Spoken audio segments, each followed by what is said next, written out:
This one. Let me catch it. You didn't catch it. What is wrong with that? Hold on.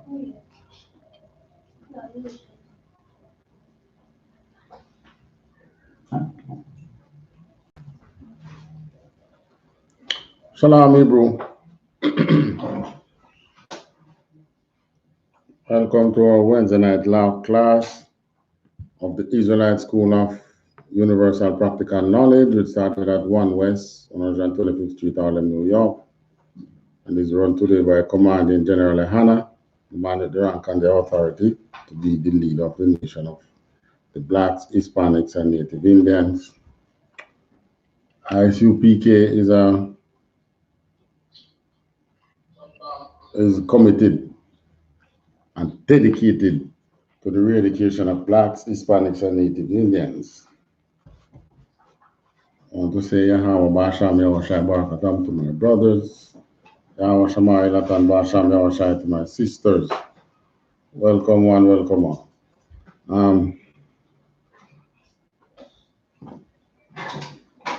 Continue reading in Joshua.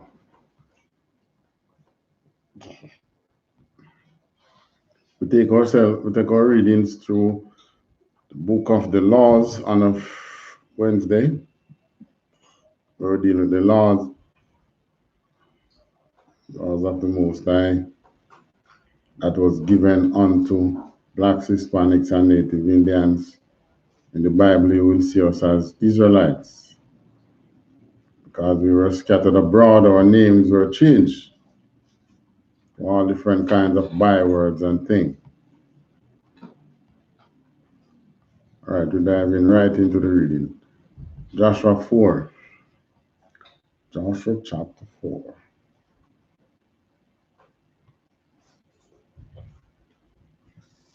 Reading everything.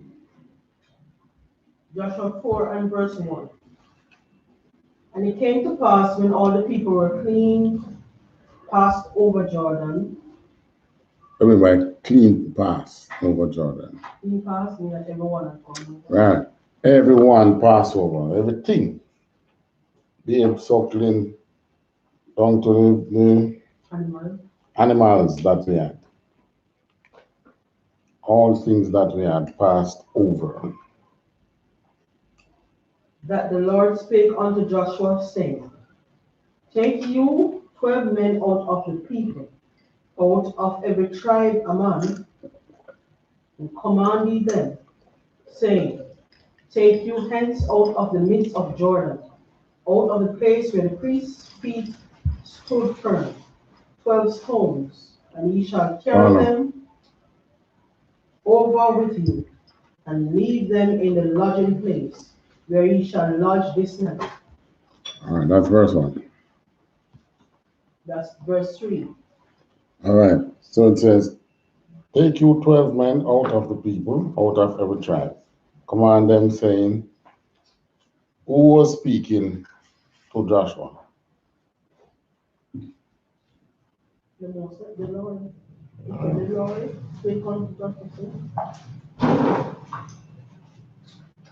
Command ye them, saying, Take you hence out of the midst of Jordan, out of the place where the priests. So that task was given to one man of each tribe.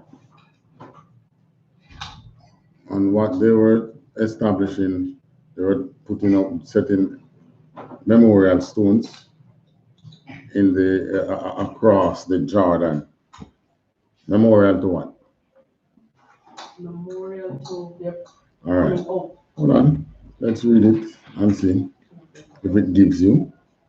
But yeah, memorial and to coming out. That will be right. Verse 4. Then Joshua called the 12 men whom he had prepared of the children of Israel out of every tribe, a man. And Joshua said unto them, Pass over before the ark of the Lord your God into the midst of Jordan, and take ye of every man of you a stone. It's not water, you know. Upon his shoulder. That's verse 5. According unto the number of the tribes of the children of Israel.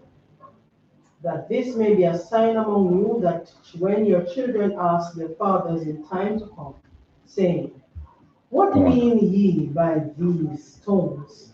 And I give them the story. So it's like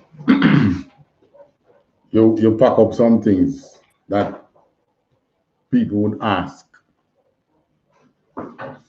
So for instance, the Grand Canyon was built by humans. People would ask, what's the purpose of these? Then you would get the chance to tell them the story. It's like Mount Rushmore, where they have the president's head carved out in the stone. People would ask, why have these men head carved out in a stone?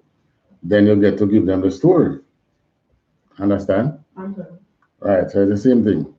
But this is where they all get these things from, where we establish landmarks as memorial. It's just like the murderers, Robert E. Lee. They put up a statue with him. They have several statues, but I think they tear them down now. I don't know if any gone back up, but they have been removed.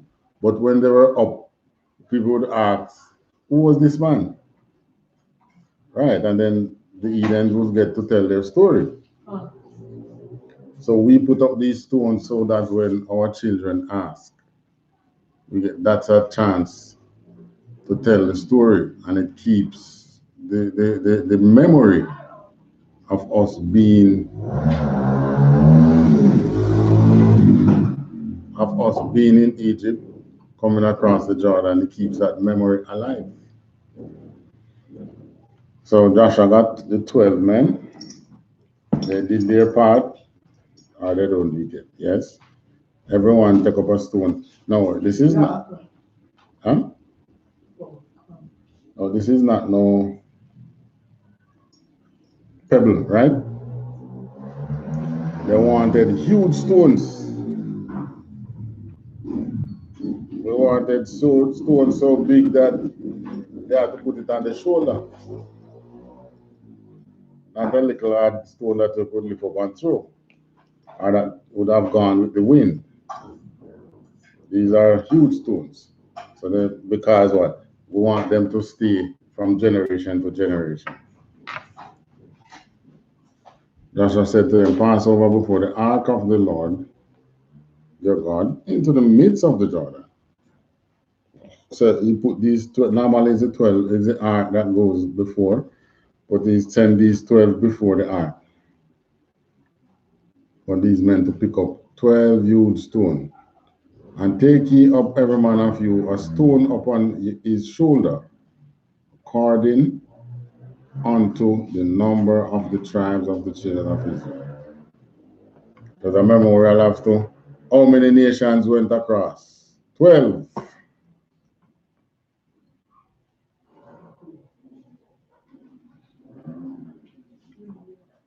Continue.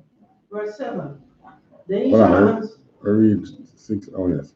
That this may be a sign among you that when your children ask. Right. So it's an opportunity for us to tell our story. It's not like now where you can Google something.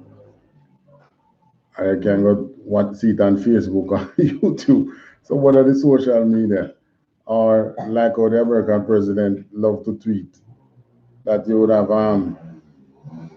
Joshua tweeting it or something like that.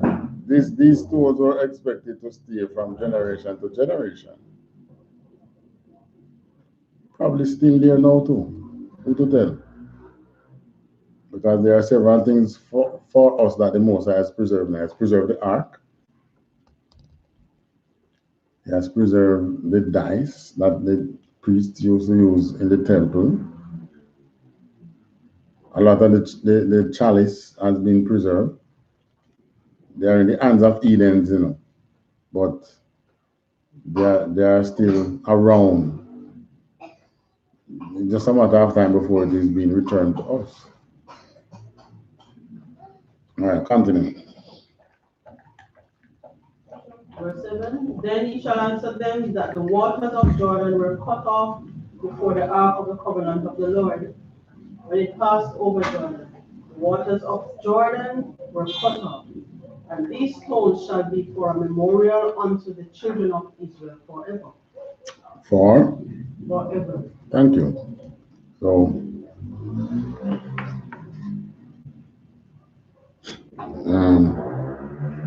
that's the story that you tell, that the waters of Jordan were cut off before the ark of the covenant of the Lord when it passed over Jordan. The waters of Jordan were cut off. So these stones were a memorial for that, for the parting of the Jordan, because these stones were taken up from the bottom of the river. Understand? It was taken from the bottom of the river, not from the side of the river, right where you would have the riverbed.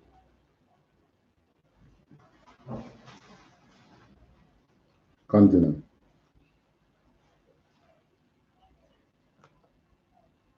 Verse 8, and the children of Israel did so as Joshua commanded, and took up 12 stones out of the midst of Jordan, as the Lord spake unto Joshua, according to the number of the tribes of the children of Israel, and carried them over with them unto the place where they lodged, and laid them down there. Verse 9. And right. Joshua, so you see, it serves two things, you know. You say, because you're going to say, this was also the place that we lodge, that we stayed after we cross the Jordan. So guess what? It's obviously not on just on the other side of the river, right? It's obviously not just on the other side of the river. They would have cleared the river and gone inland to put up those memorial stones.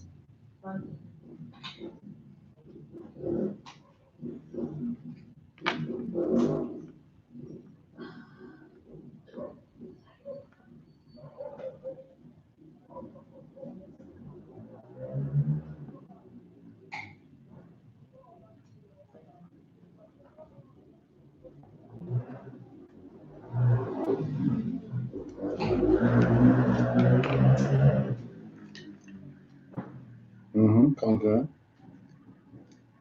verse 9.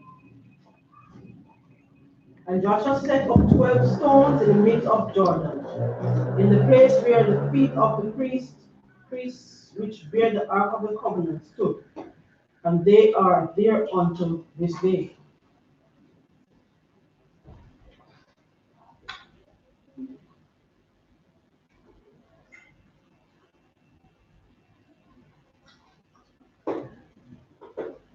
All right, so that sounds like 12 stones, eh? Because you set up some where right where the priest rests his feet. But they say, and they are there unto this day, which means not necessarily forever.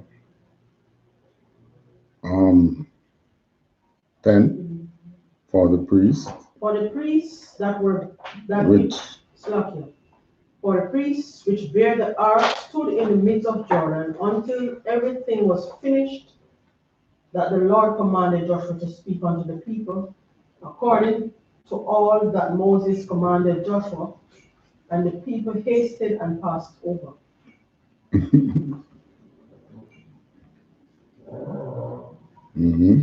So it's only in all these people that passed Jordan, you know, it's only 2 persons in that group experience the Red Sea and come and experience the crossing of the Jordan, you know. Only Joshua and Caleb. Verse 1. 11. Yeah.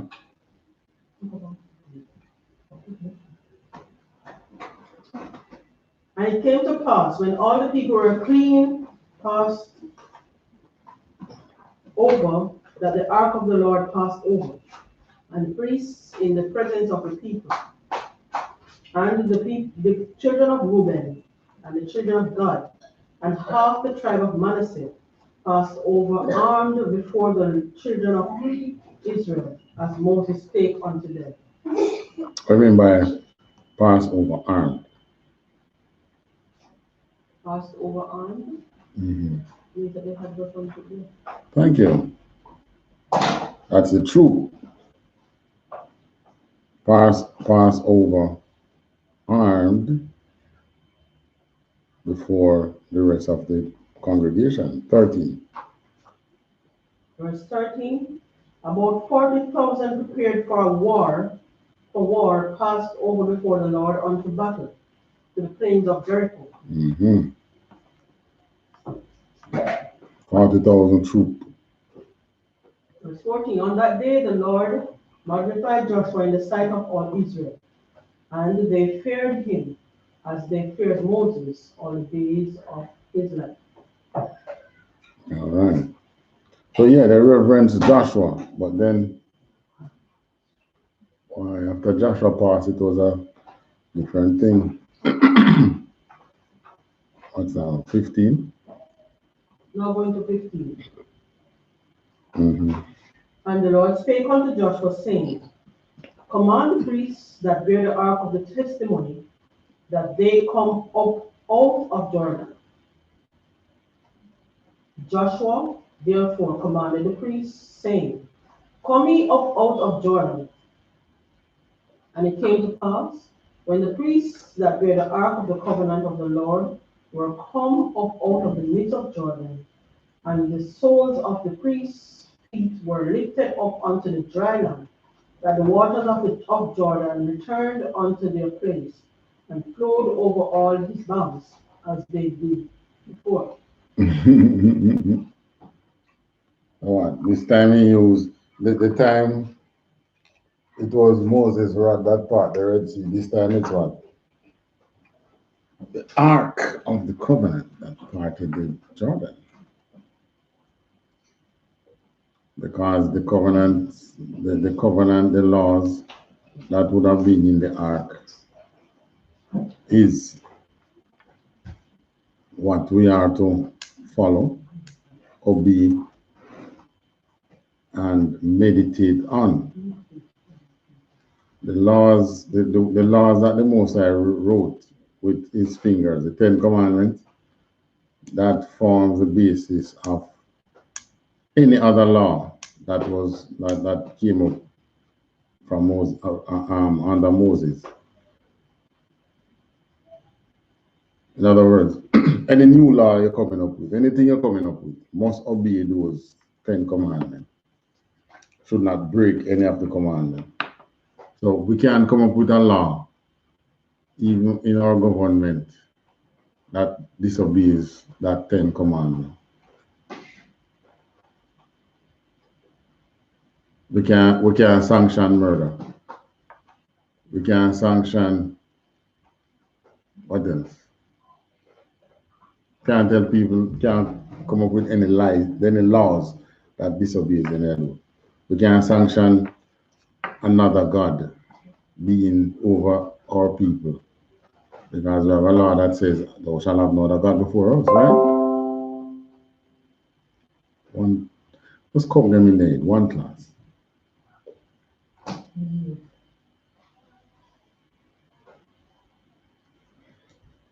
All right, verse what? We're not verse 19. All right, so the Jordan begin to flow again once the priests lift their feet out of the riverbed. Verse 19. And the people came up out of the Jordan on the 10th day of the first month, and camped in Gilgal, in the east border of Jericho. And those 12 stones which they took out of Jordan did Joshua pitch in Gilgal. And he spake unto the children of Israel, saying, when your children shall ask their fathers in time to come, saying, what mean these stones? Then ye shall let them your children know, saying, Israel came over this Jordan on dry land. For the Lord your God dried up the waters of Jordan from before you until you were passed over, as the Lord your God did to the Red Sea, which he dried up from before us until we were gone over. So, memorial. A memorial wasn't built at the Red Sea until the time of Solomon, where he built 2 pillars right where we cross at the Red Sea. Maybe those pillars are there until today.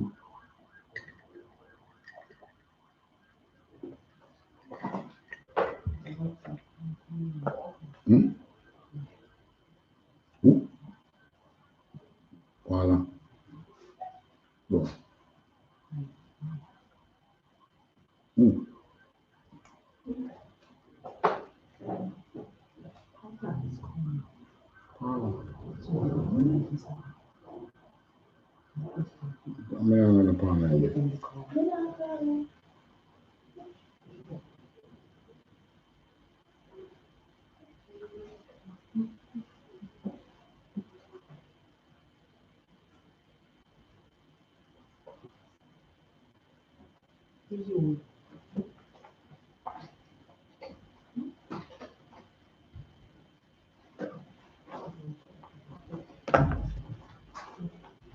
Oh, I think today I was calling you. I know. And I call a different name. Any other part of probably is Strap Avenue. Remember that one? Come on, we're talking. Oh, yeah.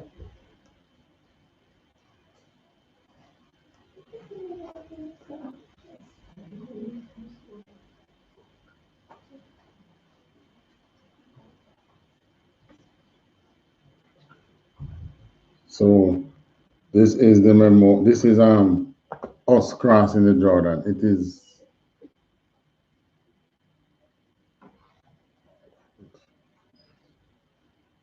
this is taught in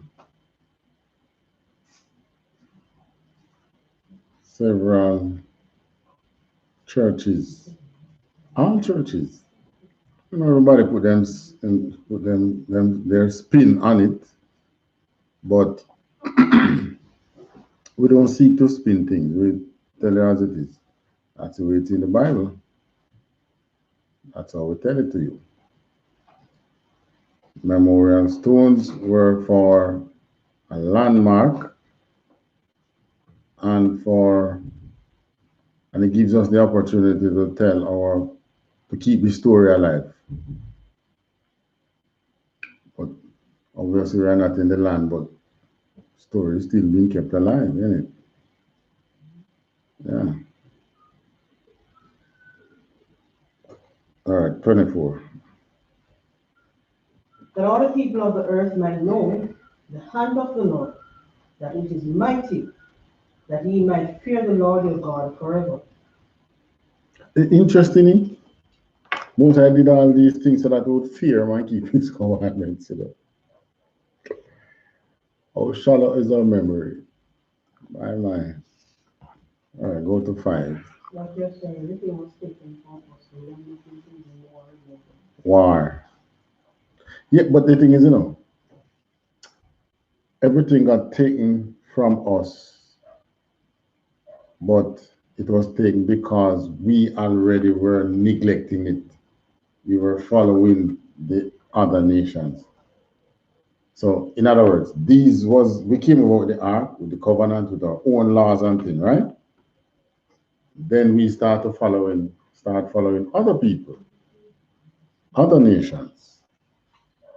So these nations turn out the most from time to time allow these other nations to take these things away.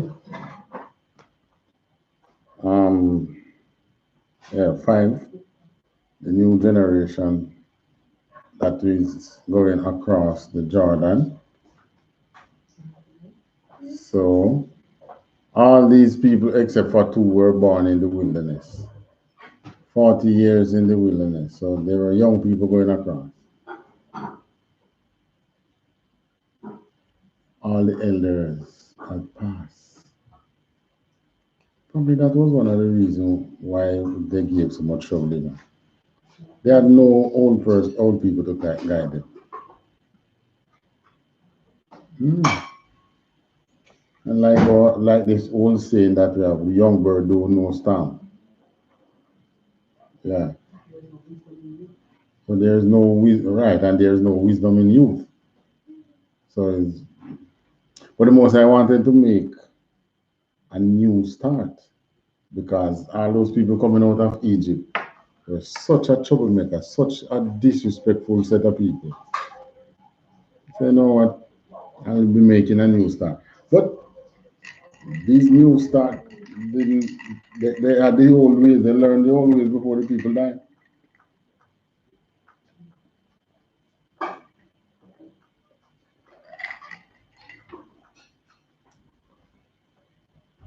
All right, so verse 5 and 1. Joshua chapter 5 and verse 1. And it came to pass, when all the kings of the Amorites, which were on the side of Jordan, westward, and all the kings of the Canaanites, which were by the sea, heard that the Lord had dried up the waters of Jordan from before the children of Israel until we were passed over, that their heart melted, neither was their spirit in them anymore, because of the children of Israel. Just like Trump. Trump heart melt. Trump fled the White House. Normally, he would be at the swearing in of the new president. But Trump keep his send off at the White House and he just leave the place. He didn't stick around. At least they hold him and charge him, right? Because after the swearing in, by tomorrow morning, by the swearing in, he's no longer president. So they could just arrest him right on spot. But he fled the scene. But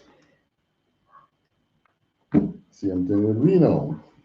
We came across when the other kings saw when the news started to spread about what happened. So obviously there was other nations who stood up and watched what was happening. Understand? Answer. So the other kings that were on the other side of the Jordan heard what happened. Didn't even have the strength to muster their army. So you know what? But if they had sense, they would have fled. Verse 2. Verse 2. At that time, the Lord said unto Joshua, make thee sharp knives, and circumcise again the children of Israel the second time. And Joshua made him sharp knives, and circumcised the children of Israel at the heel of the foreskin. So you went into circumcision. There was the last circumcision of this sort would have been in Egypt, or coming out of Egypt.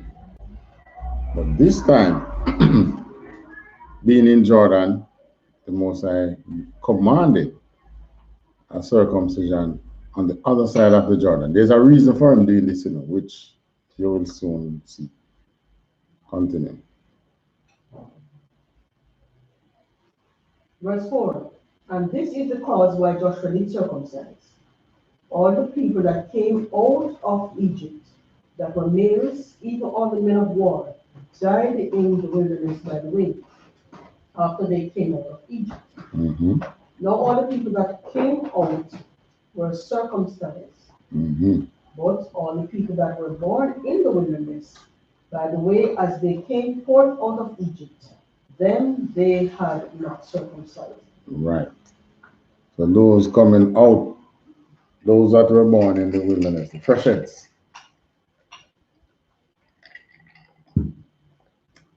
were not circumcised. So probably it's only two persons in the group who know how to do it, Joshua and Caleb. Because all the others don't know anything about that. They make the sharp knives and you just snip it. Put it around. Alright, so that's a lot. 5, 6 That was now. 5. Verse 6, for the children of Israel walked 40 years in the wilderness, till all the people came.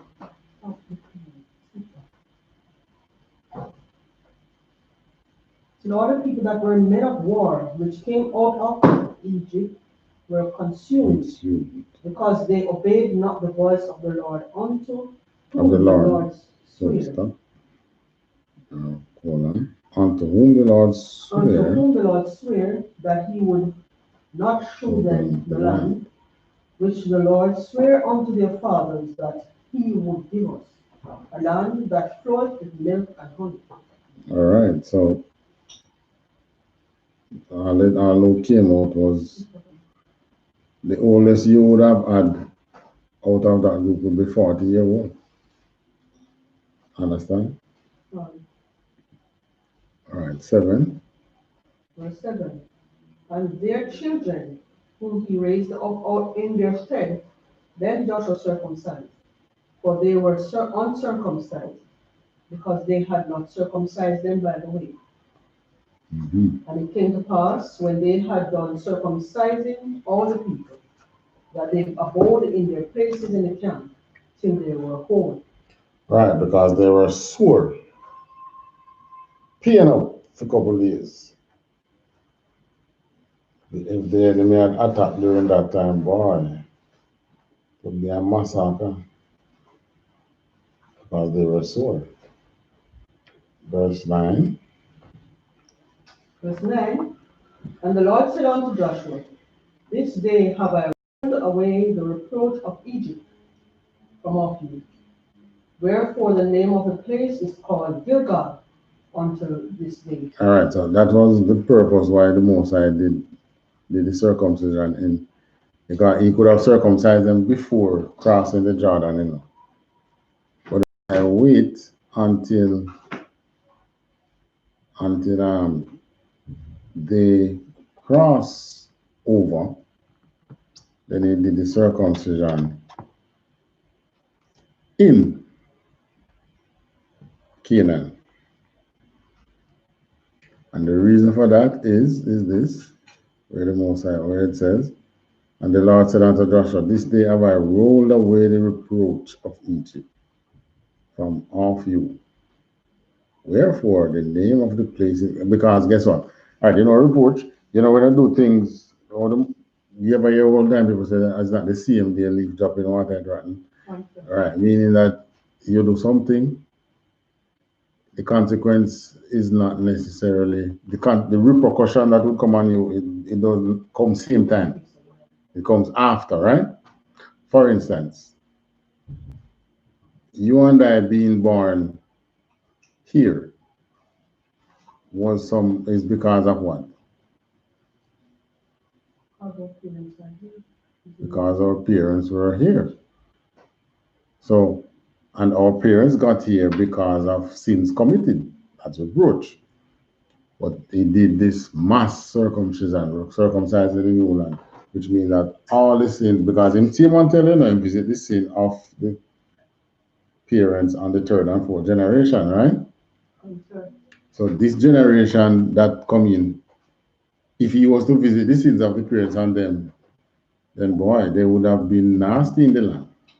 They wouldn't survive, right? Okay. But this circumcision, they say, all right, I turn it over a new leaf. all the sins that were committed before, it is now forgiven. So I won't put it on you. All the sins that was committed in Egypt or whatever. Right. So that's what they call the reproach of Egypt now. All that came out. Forgiven. Fresh start. Go ahead. Just like what Christ will be doing. Now in the New Testament. Right, we're in the New Testament now. You have been told from the time of the Old Testament that you should circumcise the foreskin of your heart. But circumcision here is like being baptized by the fire. No. The Spirit, the Holy Spirit that baptizes you, not with water, but with fire. That John told his followers that one is coming greater than me, who won't baptize you with water, but shall baptize you with fire. Understand? This is? Okay. I can do one thing and you can say you don't. So, the circumcision now is like the same thing. Coming in the land, the Most High use the circumcision to baptize them. Or to give them a new start. So the fire baptism that you get when you come into the truth now is similar to that. You're getting a new start.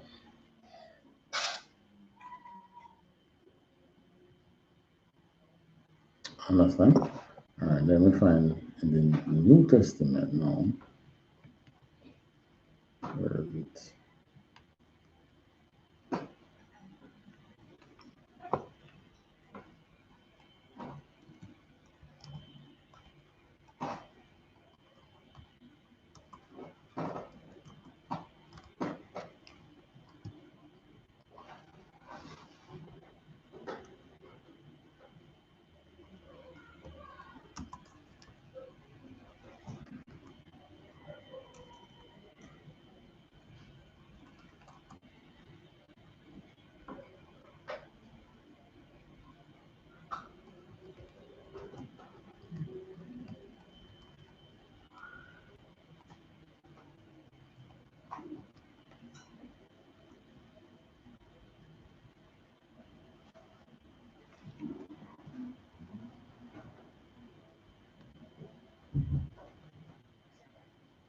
I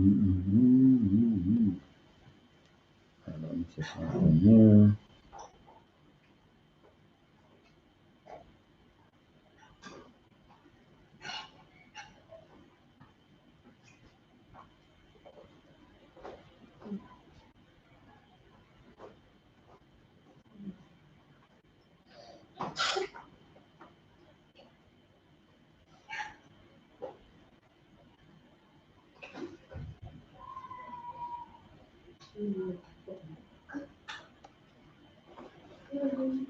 Romans 4:11.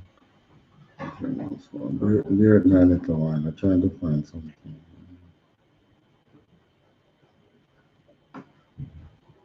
Romans 4.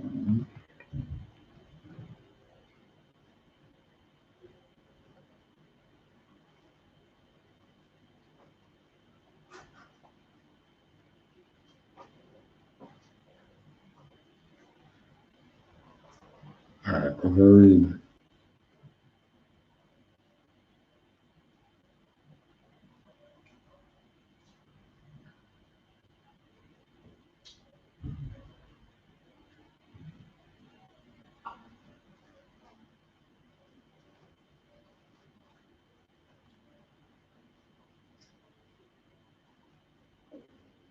How was it then reckoned when he was in circle or in circle, not in circle? And he received the sign of circumcision. This was in Romans, I forgot Romans 4. say you read from 1 to 12. This was explaining. You're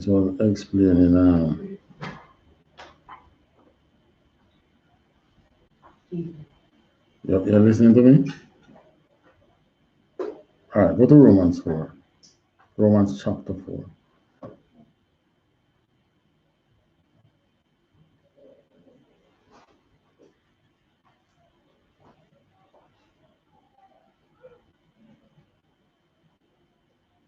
Find it? Content.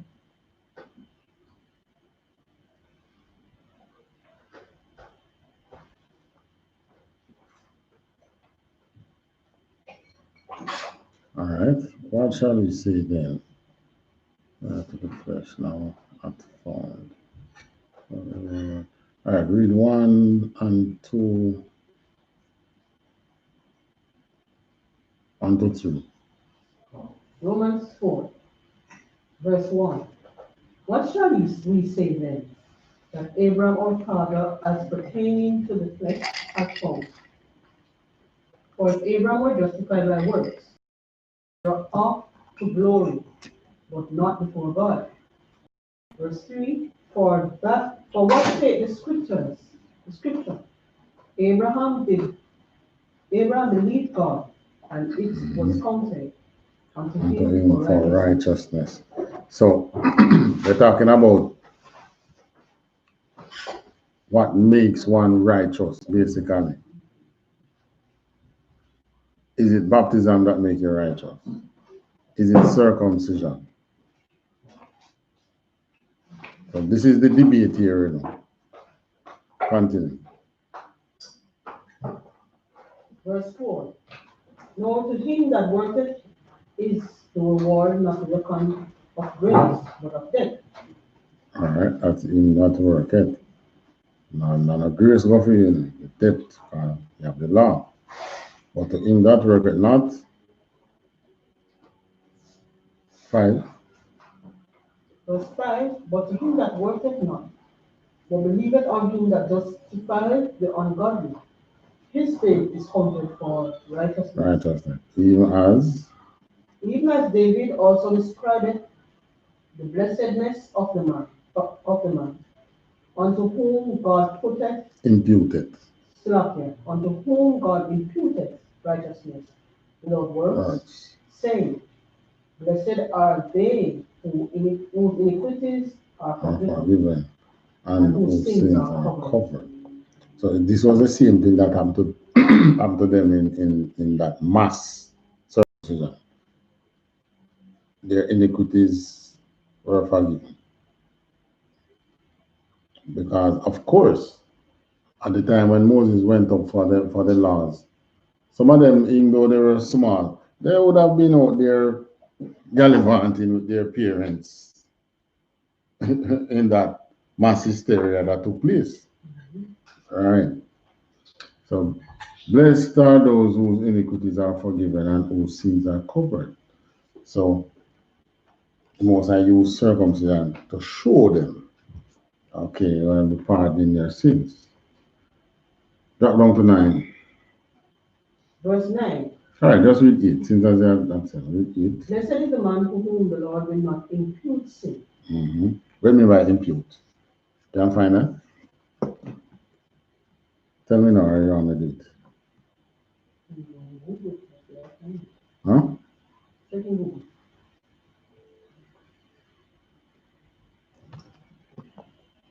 IMPUTE.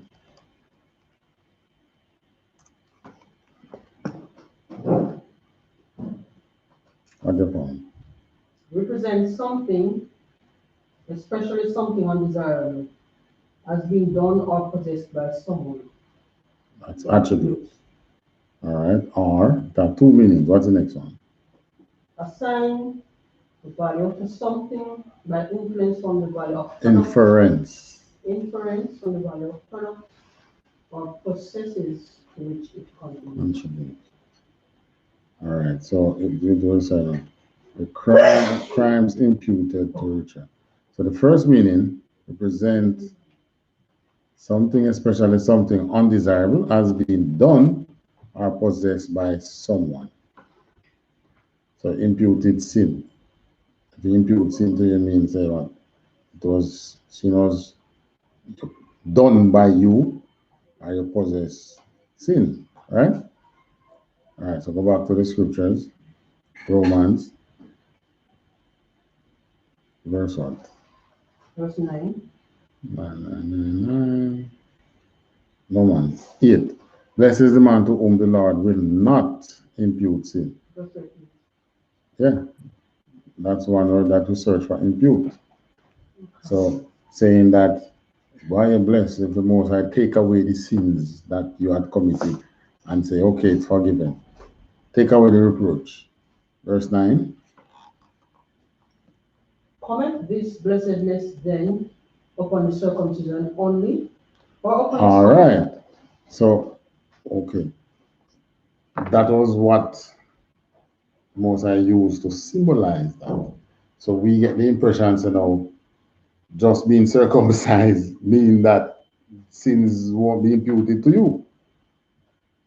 That was what caused a big debate in the New Testament time, you know, as to Jews that were born in Jerusalem and Jews that were born out of Jerusalem. And Paul started to say, but you were born in Jerusalem, you commit more sin than the man who was born in Jerusalem. He wasn't circumcised on the 8th day, but he more righteous than you because he's following the law. That was a big debate. Because right here, say what? Commit this blessedness then upon circumcision only,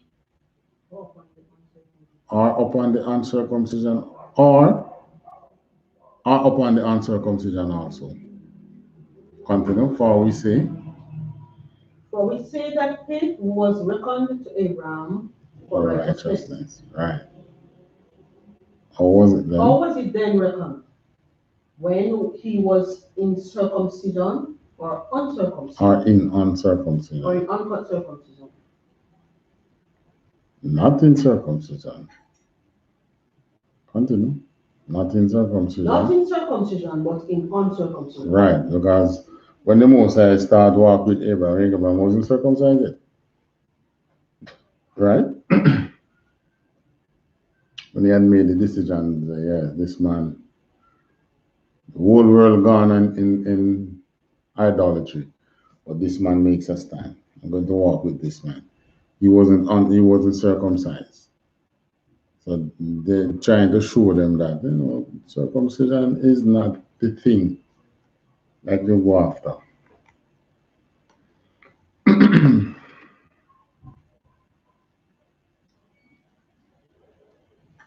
All right, read 11 and 12. I will go back to Joshua. Verse 11. And he received the sign of circumcision, a seal of the righteousness of the faith which he had yet been uncircumcised, that he might be the father of all them that believe, though they be not though they be not circumcised, that righteousness might be imputed unto them also.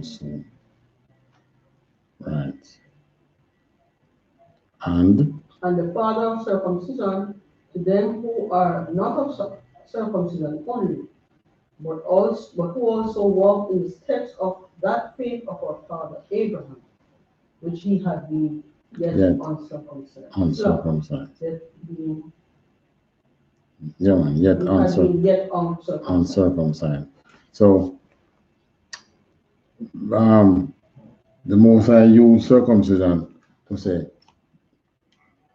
this I am using to roll back the reproach of Egypt, and I won't impute sin unto you. Get in a fresh start. So we come in the land now, we circumcise, and we say, yeah, it's like we believe. So once you circumcise the child on the 8th day, a male child on the 8th day, it's like you can't sin. That's where it seems to have gone. You're righteous. So the man who is not circumcised now, he's not righteous like me. But what? Did slavery make, whether you're born in Jerusalem or you're born out of Jerusalem, because you still have some We will still have some real Jews down there now. So whether you're there and you're born circumcised or uncircumcised, but it don't matter again, you know.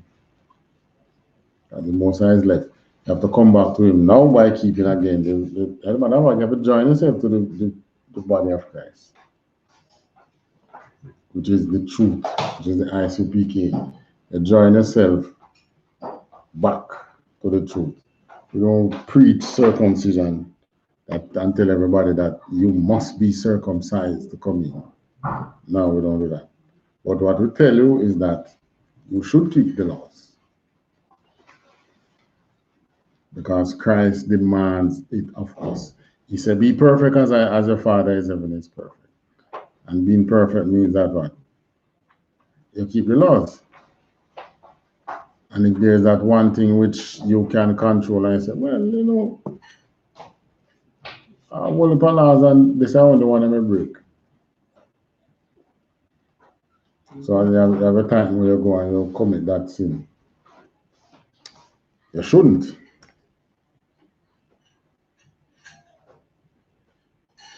All right. Go back to what, Joshua? Joshua 5 and verse 10. Nice. You have it marked. All right, Joshua 5 and 10. At 10. At 10 now, right? Answer? Oh, 5 also. No. We're at verse 10 now? At verse 10. Okay. So that's circumcision. It doesn't matter now. You're coming in the truth. What matters is what you do, keeping the laws. The same thing that Paul was arguing with them in Jerusalem about. The man that is not circumcised and is not in Jerusalem, in keeping the laws more than you that is in Jerusalem. So don't bring that argument of circumcision to me. That's what the debate was about. All right, verse 10 now. And the children of Israel encamped in Gilgal and kept the Passover on the 14th day of the month at even in the plains of Jericho. So that's where we kept our first Passover in Canaan, in the land of Canaan. Kept there before it eventually went to Jerusalem. All right, so in the plains of Jericho, 11. And they did eat of the old corn of the land on the morrow after the Passover, unleavened cakes and parched corn in the selfsame day. No, that's good. You know what that be? No, they don't make it in a ashab. They just roast the corn. Push the corn and the cob. Yeah, man, push the corn and the cob in the fire. And unleavened cakes. They make the dumpling and put it in the fire too. Yes, the meat was eaten, the lamb. So they unleavened cakes with parched corn. Interestingly.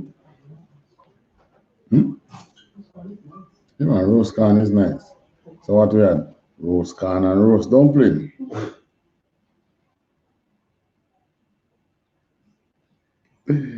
Yes, Father. Or 2 ways you can do it. You can make it in that wafer-like, which is flat and baked. That's one way. That's the one that they put in church, fantasily designed. Yes. It's taken from them. Yeah. So you can roll the dough. You can make several ways you can make. You can make unleavened bread, you know. And baking flat, so they put a oven and roast it on that. You can make it like a bread where you put all the ingredients of the bread except for the leaven. My older folks used to bake it under the ashes. Dumpling. Dumpling. Yeah. You can make it like dumpling. Boiled, roasted, fried. Right? You can make it like the wafer, which is the Indians say roti. So the Israelite in Trinidad would understand the roti minus the leaven. Several ways they can make unleavened, but this the unleavened cakes. We know that must be dumpling. This is that unleavened bread. So you have roast dumpling, roast can. Look, I remember now, we were camping out there. We don't start build houses yet. We don't start get fancy yet. There was still an army, all of us. So we had roast dumpling, roast can, with our roasted lamb. Everything roasted. Where at now? Yeah, verse 12. Mm-hmm. And the manna ceased on the morrow, after they had eaten of the old corn of the land. Neither had the children of Israel manna any more, but they did eat of the fruit of the land of Canaan. So you see, the manna followed us all the way to Canaan. Interesting, eh? The manna followed us all the way. And it ceased when we were in the land, overthrow the land, the people in the land, and take their fields.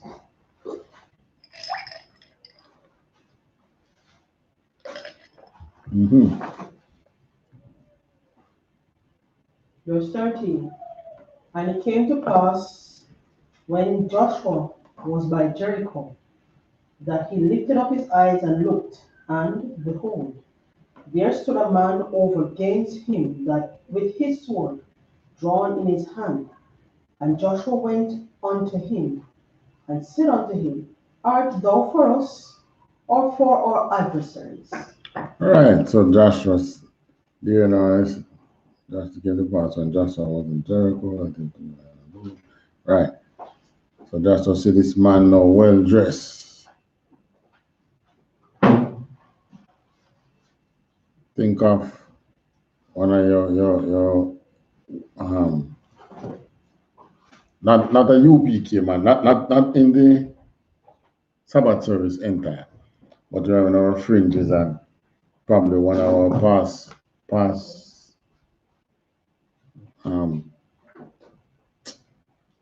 Passover attire or something. Well dressed, sword. You look at him and you realize this is a warrior. Really? So, Virgin, who you which side you are now? You on my side or you on the side of the adversary? And he said, No, but as captain of the host of the Lord, am I come now? Am I now come? So now if Joshua know that he's a leader and he see a man come and say, he's captain of the host of the Lord. Right away, Joshua realizes a man now that he's above him.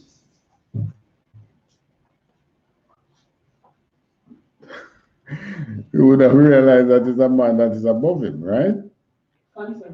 And Joshua went on to him and he said, Art thou for us or for our adversary? And he said, Nay, but as captain of the host of the Lord am I now come. And Joshua fell on his face to the earth and did worship, and said unto him, What saith my Lord unto his servant? So right away Joshua realized it's an angel that came to him. Because no man on the face of the earth was above him, outranked. No man on the face of the earth outranked him. So you know this must be an angel. So he went, fell on his face and bowed down to him. And the captain of the host of the Lord's host said unto Joshua, Loose thy shoe from off thy foot, for the place whereupon thou standest is holy. And Joshua did so. That is another symbolism again of baptism. You are being baptized into something. So you're coming barefoot, barefooted, right? So Moses got it that way, Joshua got it that way. There wasn't another one who got it that way. But it's symbolism. It's just a symbol that you shedding yourself of what you knew before this point that you come now face to face with the Most High. No, that's how you know that the Most High is ain't a freak, because he will say to you, take your clothes off of thyself. And the Lord God ain't no freak. He says, lose the shoes off your feet. That's just careful enough.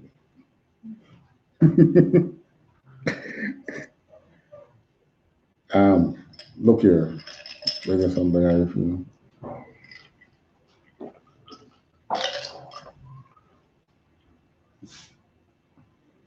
Bring out some more. You know, out here, coal killing people in coal. So it's so cold in the States. While from time to time we're so hot out here. I don't believe it. Right. So the angel was now showing Joshua how to be a warrior. He was now taking him into training into how to kill, how to war, how to fight. Moses' baptism was more into leadership. Joshua's baptism now is more than one, but it's really warrior. This one was how to fight, how to be a good warrior. Damn.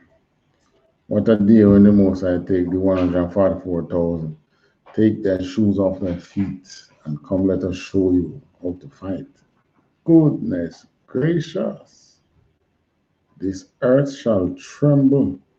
Joshua was the only one who got the baptism here, and he made the world trembling. You can imagine when the 144,000 get baptized. Poopa, Jesus. What a glorious day. All right, so Joshua getting baptism.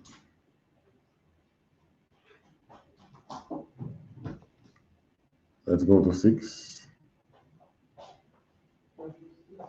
Joshua chapter 6 and verse 1. Mm-hmm.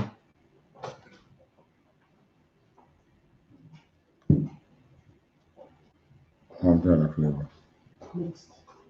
Mix. Now Jericho was straightly shut up because of the children of Israel. None went out and none came in. So that's it. Everybody gets some food now.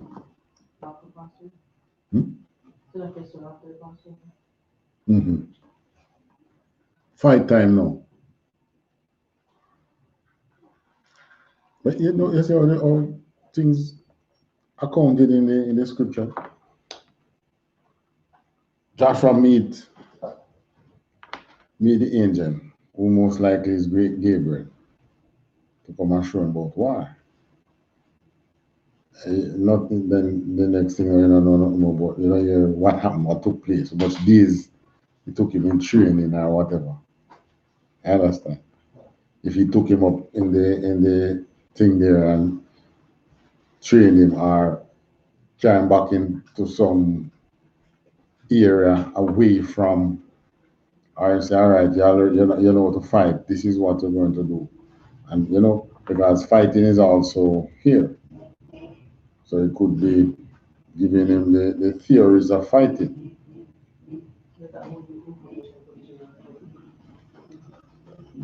Right.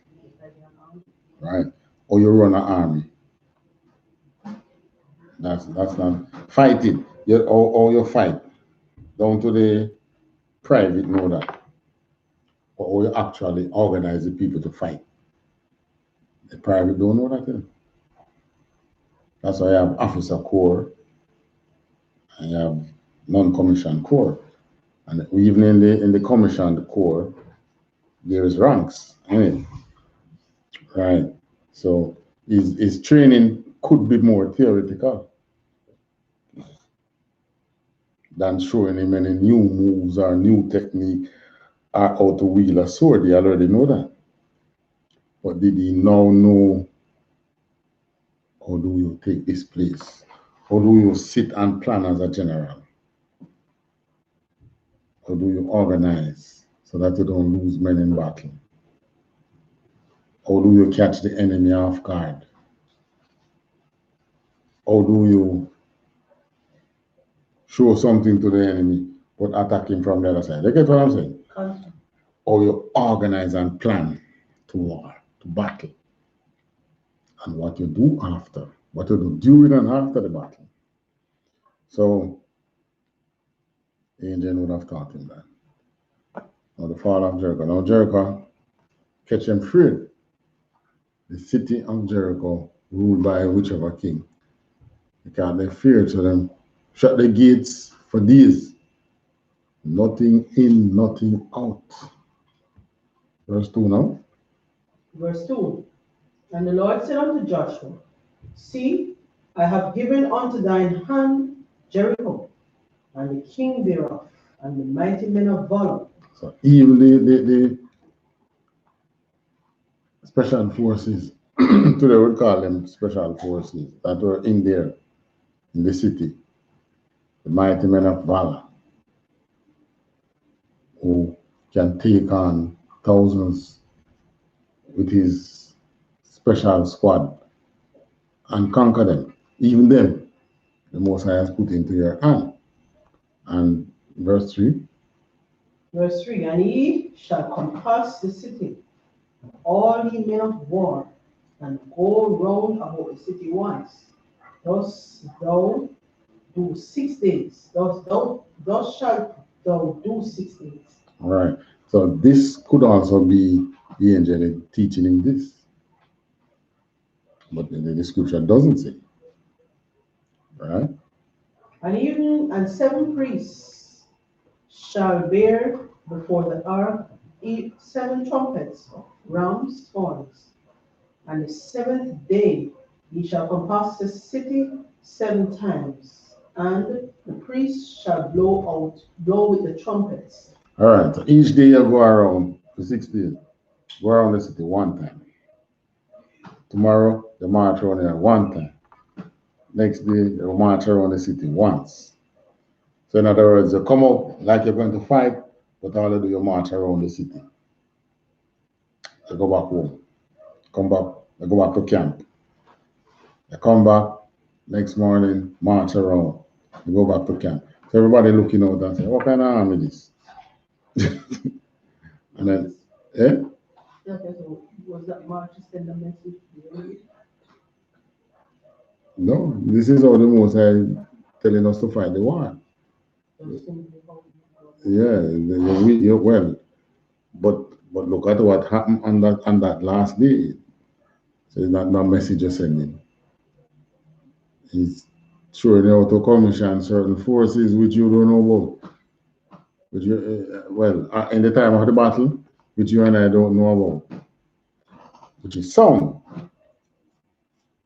How powerful sound is. Because on the 7th day, they march around 7 times. And on the 7th march, what happened?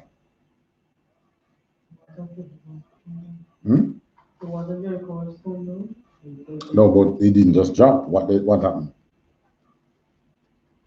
The priests, the 7 priests that he chose, blew the ram's horn. Then you just read it. Verse 4.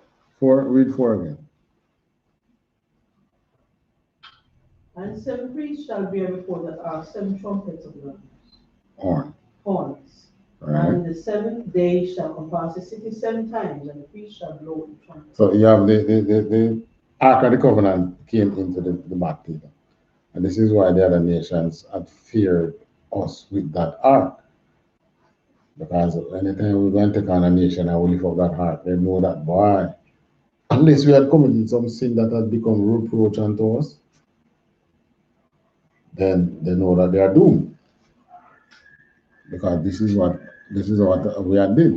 We put 7 priests with the rams on head of the Ark of the Covenant, right? And then we had the bearers of the Ark marching. We go around. So on the last day now we go around it 6 times. We didn't just go around 1 time and go back home. We go around it 6 times. And then that 7 priests now. Continue reading. Verse 5, and it shall come to pass. No man, oh you did finish? No, you didn't finish 4. Read 4 again. And then you go to 5. And 7 priests shall bear before the ark 7 trumpets of ram's horns. And the 7th day shall compass the city 7 times. And the priests shall blow with the trumpets. Right. So the priests then blew. And it shall come to pass that when they make a long blast with the ram's horn, and when ye hear the sound of the trumpet, all the people shall shout with a great shout, and the wall of the city shall fall down flat, and the people shall ascend up every man straight before him. right. So what they use and take down the wall? So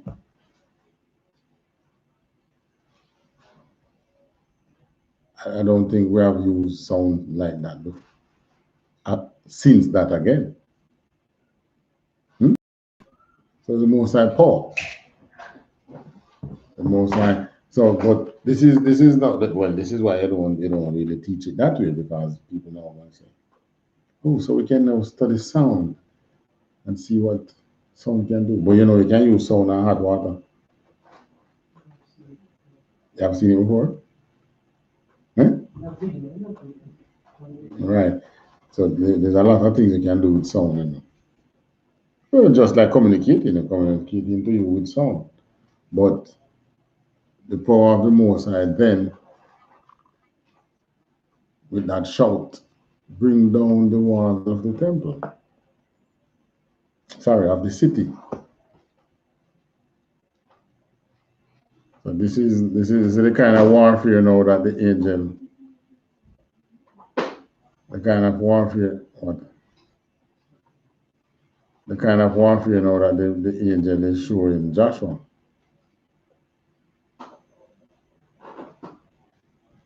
Sometimes you fight out, well, you still have to go in and trust your sword and think, because when the walls come down, then you get to go into the city. Continuing.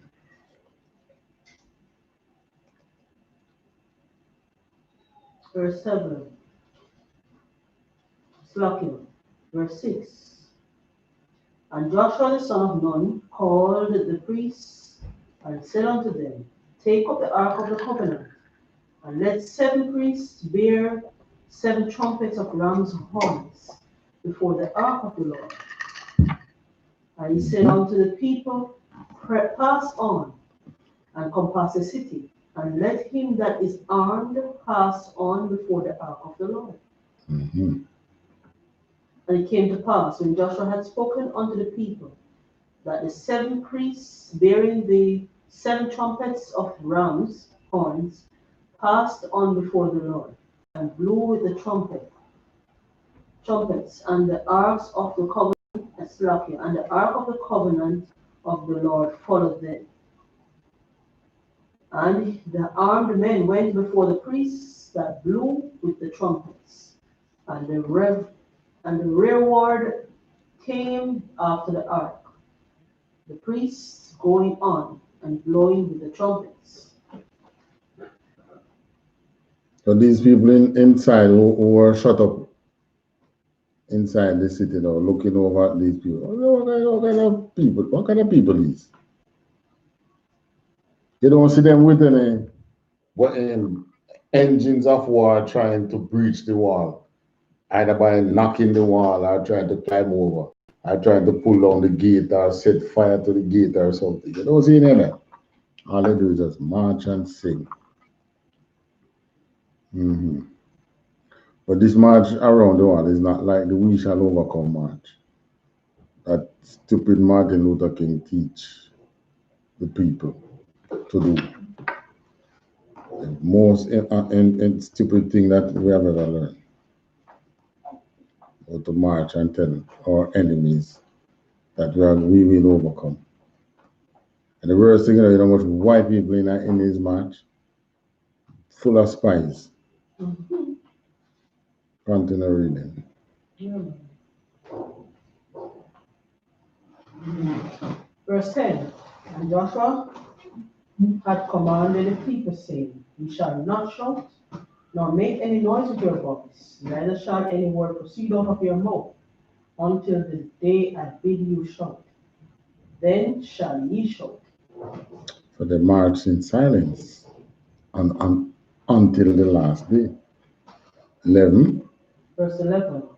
So the ark of the Lord compassed the city, going about it once, and they came into the camp and lodged in the camp. All right. 12. And Joshua rose early in the morning, and the priests took up the ark of the Lord.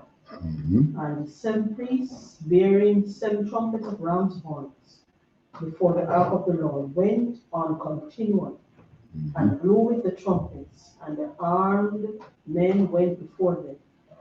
But the rearward came after the ark of the Lord, the priests going on and blowing with the trumpets. Right. So the only noise you are hearing, when they go around it once, the only noise you are hearing is the that same thing that we use for Sabbath service. You know, then we knew how, huh?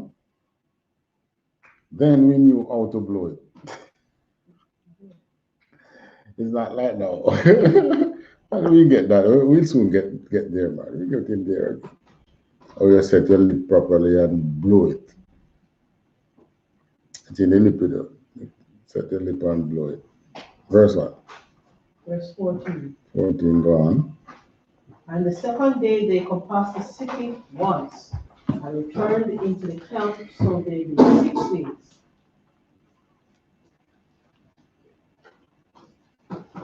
And it came to pass on the 7th day that they rose early about the dawning of the day, and compassed the city after the same manner 7 times.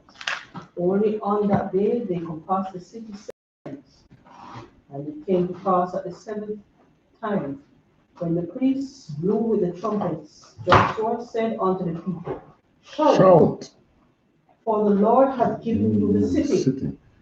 All right, so 1 whole week marching down the nice really hearing is the sound of boots and the rams on boop, boop, boop, boop, boop, boop, boop, while they're going around the city, boop, boop, boop, and then they go. I would like to know what would have gone in the minds of those people.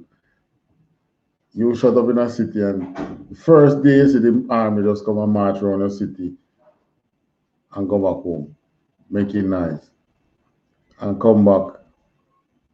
Especially the men of valor in the city. They look at them and what is happening? They just march around. Intimidated. Maybe they're in the city. No, sir. Because they've never seen a war fight like that. As far as they know, you fight war is to try to breach the breach the wall to come in. So they have never seen a breach like this. So they wonder, they would have been wondering, especially on the 3rd and the 4th day, not to mention the 5th day.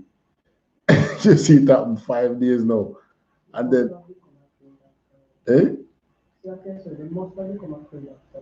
on the 7th day, they would have become afraid.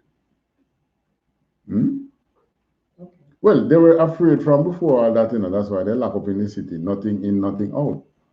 But you are inside, barricade, ready to fight. And the city people marching around. They wonder if they are going to part the wall like they part the Red Sea. All kind of things probably going in their head. But on the 7th day, where we reach now, verse 17. And the city shall be accursed, even it and all that are therein, to the Lord. Only Rahab the harlot shall live, she and all that are with her in the house, because she hid the messengers that we sent. All right. And ye in any wise keep yourselves from the accursed thing, lest ye make yourselves accursed. When you take of the accursed thing, and make the camp of Israel a curse and trouble it. But all the silver and gold and vessels of brass and iron are consecrated unto the Lord. They shall come into the treasury of your hand. Only one? Silver and gold and brass and iron, vessels of brass and iron. All right. Now, this is one other opportunity where we talk about real wealth. Because Esau now showing us wealth fictitiously. Even though it's fictitious, as long as the government lasts, I mean, you're okay. But in a little while, when governments collapse, we will see how fictitious the wealth that they have given us is. Because, my word, you don't store up paper with the intention to go and spend it after a city fall, after war, and so on, unless the government win. Get what I'm saying? Because we have now what they call fiat currency. Guess where they learn fiat currency from?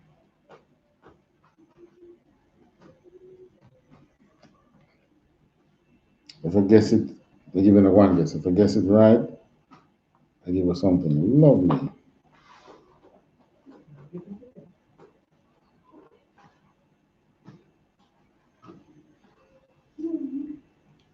Tell me. Where they learn fiat currency from? From the Huh? bartering system. Bartering system? No. Bartering system was one of. You have your hand up? You answering the question? Bartering system was one which we swap wealth. Yes. So if I have gold, and you have corn, I give you my gold and I get the corn. Value, right? If I have, but it's not only gold I can use. That's the thing with barter. I can barter you with a lovely bottle of wine. But prior to that, there was real wealth that you could have printed or stamped in gold and silver, which we use in the Bible. Tell you how much shekels of silver to do this. Yes.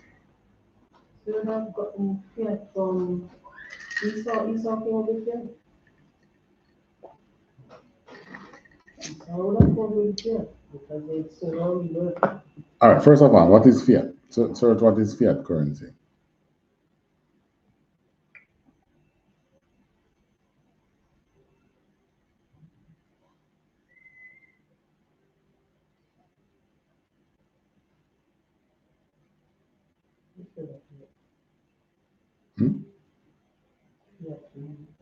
FIAT. Fiat money is a government issued currency. It's backed by a commodity such as gold. Fiat money gives us central banks greater control over the economy because they control how much money is printed. Most modern paper currencies such as the US dollar. So in other words, the true value of that money is just, as a matter of fact, sometimes it's not even worth the paper it is printed on. Right? Sometimes it's not even worth the paper it is printed on. Sometimes. But basically, it is just a currency that is issued by the government, which means it lasts for as long as they have the government. If the government goes, the currency goes. Esau controls the banking system. But when they came over this side, what they learned from the American Indians, they came and they saw the American Indians using beads as monetary currency. So in other words, fiat you could use bottle stoppers, and you just put the value of it in it, what it values. It's going to be value what you, the government, say it value. So that's how the Indians were able to use beads,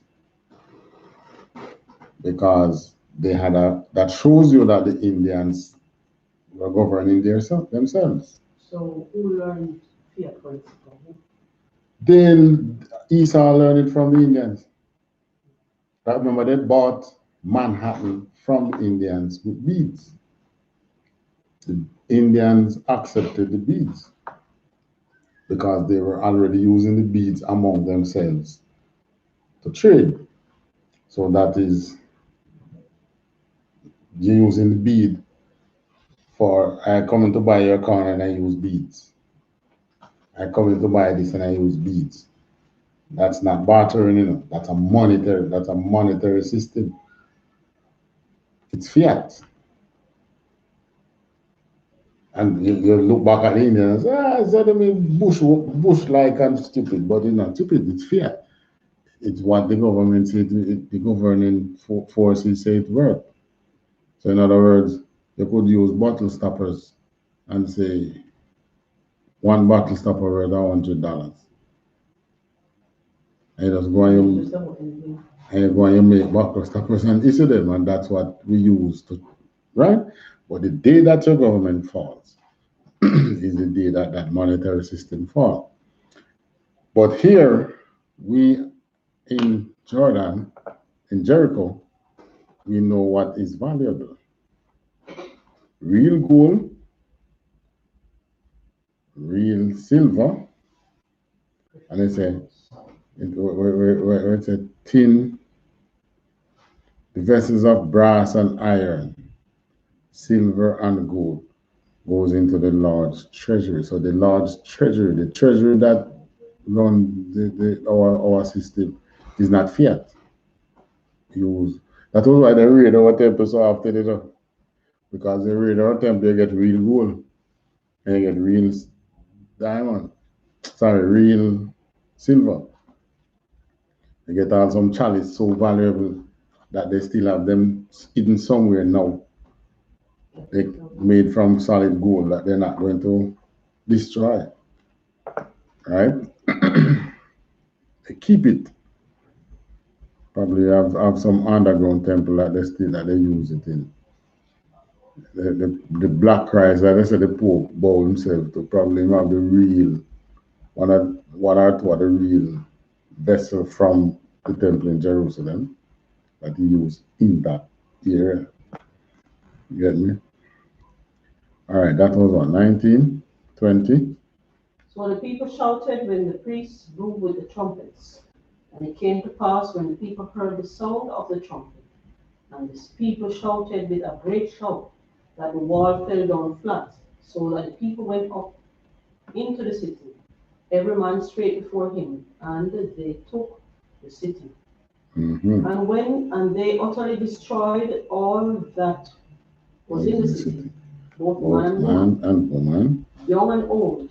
No, this is serious things. You have what you call today a Geneva Convention that they use to run how wars are being fought today. Now, obviously, what they agreed to in Geneva is not what the Most High, that's not how the Most High fight war. Under the Geneva Convention, you can't kill young and old, you know. It's only the fighters you should kill. But here, the Most High give the command to utterly destroy everything. Read again what it says, 21. Utterly destroyed all that was in the city. Man, and woman, continue. Young and old. Even the baby, they kill. And? Ox and sheep and ass with the edge of the sword. So guess what? Even the animal, we don't even want the animal. Mm. That's how the Most High, when the Most High takes revenge. So guess what now? When the people who take that land come up, they can't say, well, the horse or the sheep that was here that used and blah blah. Not like that. Kill them and burn them. You don't. The only thing they commanded to take is gold and silver, and tin and so on and so forth. Continue. But Joshua had said unto the two men that had spied out the country, Go into the harlot's house, and bring out thence the woman, and all that she hath, as ye swear unto her. Mm-hmm. And the young men that were spies went in, and brought out Rahab, and her father, and her mother, and her brethren, and all that she had. And they brought out all her kindred, and left them without the camp of Israel. Meaning that they take them outside the camp, put them elsewhere. Now, can you imagine the look on those people's face? Because guess what? When they went into that room, it was a city, isn't it? But coming out, when they come now and bring them out, when they look, they see dead goat, dead cow, even some of the people that they know, dead man, dead woman, everything gone. Can you imagine the grim look on their face? Continue. Verse 24, and they burned the city with fire, and all that was therein. Only the silver and gold, the vessels of brass and of iron, they put into the treasury of the house of the Lord. All right. Mm-hmm. And Joshua saved Rahab the harlot alive, and Joshua her did father's that? household, Oh. Mm-hmm. and all that she had, and she dwelleth in Israel even unto this day, because she hid the messengers which Joshua sent to spy Jericho. And Joshua adjured them at that time, saying, Cursed be the man before the Lord that riseth up and buildeth this city, Jericho. He shall lay the foundation thereof in his firstborn, and in his youngest son shall he set up the gates of it. So Jericho was brought down to naught and never built again. Continue. Verse 27, so the Lord was with Joshua, and his fame was noised throughout all the country. So Joshua turned a bad general now. You remember when you read about Holofernes and all those men? They were a bad general. Joshua was a bad general, and his name now noised abroad. Just like with the Iranian general with that Donald Trump killed the other day. You know, just before COVID outbreak year before last, he said, it caused a big uproar. General Soleimani. General Soleimani was a famed general among the Persians, you know. Right. And Trump took him crown, meaning Trump take him stripe, meaning that Trump killed him, put him down to naught. Iran still have a hit out on Trump, you know. I'm watching closely to see the demise of that man. No, Joshua became famed, Joshua became great, just from taking Jericho. But what? It's the way, the style in which it was done. All right? So the Most High is giving you fame, you know. You don't get fame in an ordinary way. You're going into battle, you're not sending into battle the way normal man would fight. That's not fame. They can say, well, you learned that at some military college or something. But what Joshua did here, no military college on earth at that time couldn't have taught him that. He was taught that by the angel that appeared to him, saying that he's the captain of the host of the Lord army. And with that, we say any question? No. All right, so that we say, where's the thing there? All right, we're just going to salute. Imagine, which means to stand.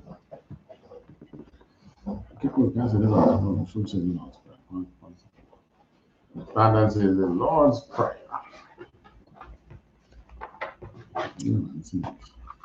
Face the east, turn and face the east. Let's start the Lord's Prayer. First in Hebrew, and then in English.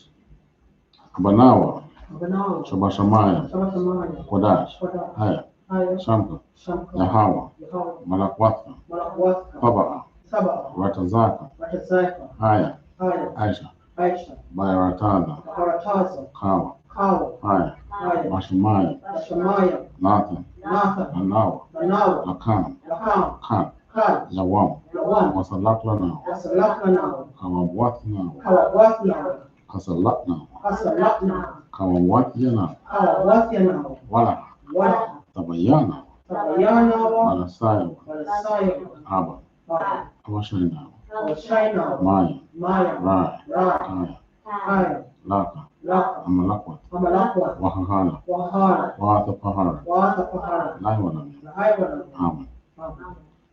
In English, our Father which art in heaven, hallowed be thy name. Thy kingdom come. Thy will be done in earth as it is in heaven. Give us this day our daily bread. And forgive us our debts. As we forgive our debtors. And lead us not into temptation.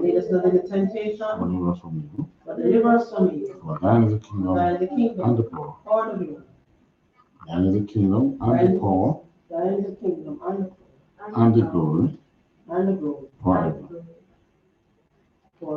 So be it. All right.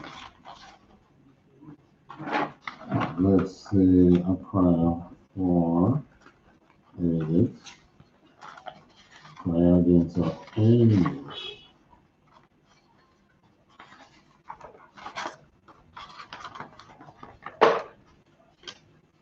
Blessed are you, Yahweh. Blessed are you, Yahweh. King of heaven and earth. King of heaven and earth. And all things living. Yahweh. In the name of Yahweh. Listen to us now. Right now. Send evils and curses. And punishment and destruction. And death to the heathens. That speak against us. Thy prophets. The teachers. The princes. The priests. The Israelite brothers and the school. Send evils and curses and punishment. And destruction. And death to the heathen. Shake loose the pocket of the rich of Israel. That refuse to give to the school. Force their riches to enter into thy sanctuary.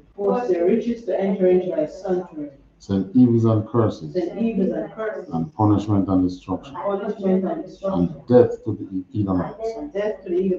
And the nations. And their drug dealers. The court system. The prison system. Planned Parenthood. All the government of our enemies. Amalek synagogues and armies. Roman Catholic Church. The Pope. Islam. Christianity. Egyptology. Militia. Ku Klux Klan. Aryan Nation. Skinheads. Posse Comitatus. The gay movement. The lesbian movement. Spies. Workers of witchcraft. NASA space program. Army. Navy. Air Force. Marines. Wall Street. Open up the internet. And the airwaves. The cable access channels. And the radio channels. Convict the spirit of any of thy people.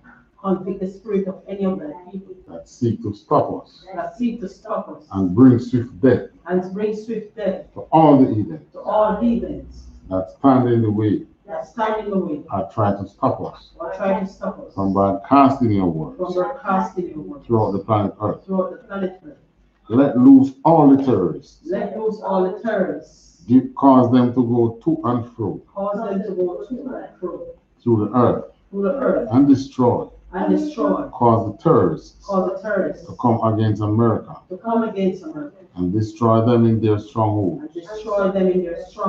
Let America shake at the hands of the terrorists. Let Yahushua, Michael and Gabriel come down with the flying saucers and kill all the heathens and come up against us as we speak thy word. Cause it to be known by all. That is the angels that have done it. Cause it to be spread throughout the media. Throughout the whole world. Cause them to shake at thy coming. In the name of Yahushua. Thank you for always. Thank you always. For the power.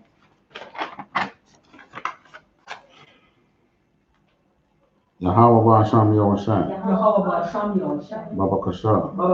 Nathan Lana. Akat. Larapa. Kalmakan. Makal Madan. Akat. Lata'an. Amatari. Akat. Lahakwaya. Amathin. Akat. Irakawa. Atamana. Nagarashan. Basham Yahushua. Wada'an. Yahweh, in the name of Yahushua. Please give us the power. For to heal all manner of sickness. And all manner of disease. For to cleanse the lepers. For to raise it. For against unclean spirits. To cast them out in the name of Yahushua. Thank you so much. With that, for the salute to the teacher, Marjam Shabbat, Marjam Barak. Yahweh Basham Yahushua Barakatham. For salute to the sisters, to the sisters, Marjam Shabbat, and Marjam Barak. Yahweh Shema Alatan Basham Yahushua. Yadamata and Zone Classes.